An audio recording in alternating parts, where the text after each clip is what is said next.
Bonjour et bienvenue à la vidéo de géométrie ce matin, le mardi 28 avril, d'accord? Donc voilà, j'ai reparlé du chat déjà dans la vidéo sur la lecture.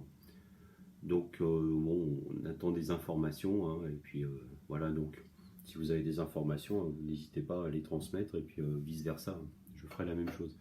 Et puis envoyez-moi bien les adresses pour la récupération des cahiers qui se fera jeudi dans l'après-midi. Voilà, la moitié des cahiers, je vous dirai. Voilà, qui je prends et puis je prendrai les autres cahiers la semaine suivante. Alors, on va parler, on, va, on a fait sur papier quadrillé hier. Et je vous invite donc à voir l'exercice 7, page 107, toujours en symétrie axiale. Regardez. Alors il y a le 6 aussi qui attire l'œil, parce qu'on a un axe qu'on appelle oblique. D'accord? J'ai représenté aussi ici, sur papier uni. Et là donc on va avoir besoin d'outils un petit peu, alors je vous le dis tout de suite, des outils indispensables. S'il veut bien venir avec moi, compas. Équerre. Règle, équerre, compas. On peut le faire sans le compas. On ne peut pas le faire sans l'équerre. Je rappelle, notre œil est très fort, mais pour vérifier vraiment un angle droit, c'est vraiment avec l'équerre. Et là, l'équerre est indispensable pour la construction sur papier uni. Indispensable. Et on verra l'utilisation du compas. Très utile. Bon. Alors, c'est tout ce que je dis pour le moment.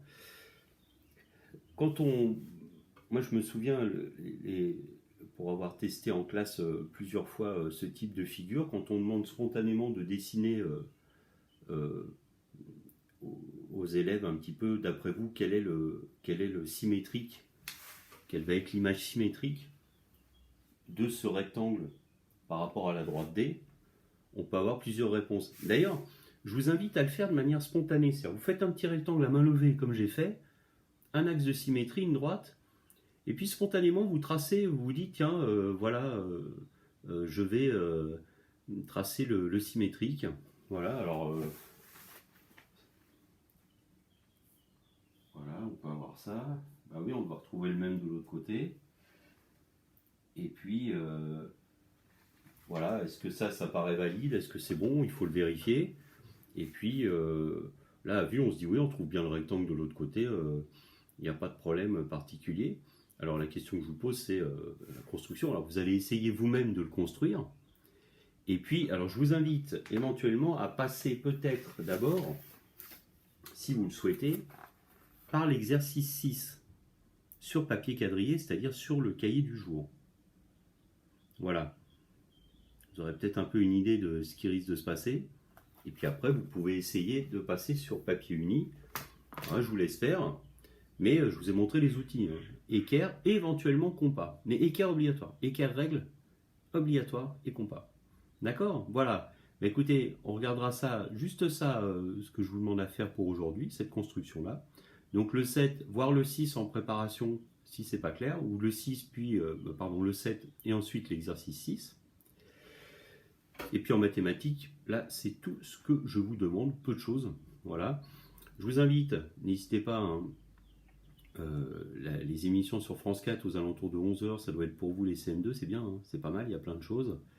Et puis voilà, donc on se retrouve pour le français, et puis pour cet après-midi, sinon les corrections. Voilà, c'est tout pour ce matin. Je voulais juste vous faire réfléchir sur cette petite situation particulière de la symétrie de l'axe de notre représentation par rapport à l'axe de symétrie dans notre quotidien.